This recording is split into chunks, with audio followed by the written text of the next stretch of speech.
अस्सलाम वालेकुम। अॼु जेका कार्रवाई थी आहे उमरकोट सिटी में, उहा हिकिड़े कोर्ट ऑर्डर जे तहत थी आहे।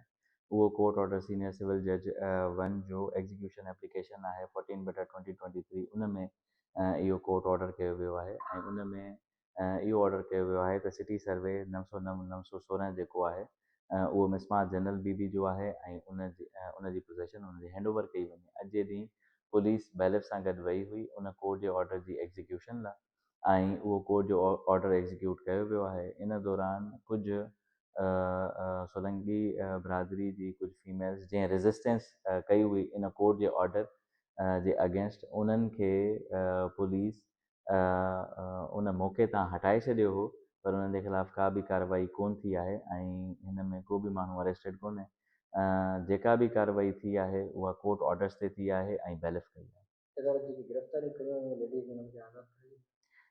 इन में मां वरी क्लियर करे छॾियां त का बि फीमेल अरेस्ट कोन कई वई हुई। उहे मौक़े ते रेज़िस्टेंस पियूं कनि, उन्हनि खे साइड ते कयो वियो हो ऐं पुलिस वटि को बि माण्हू अरेस्टेड न आहे।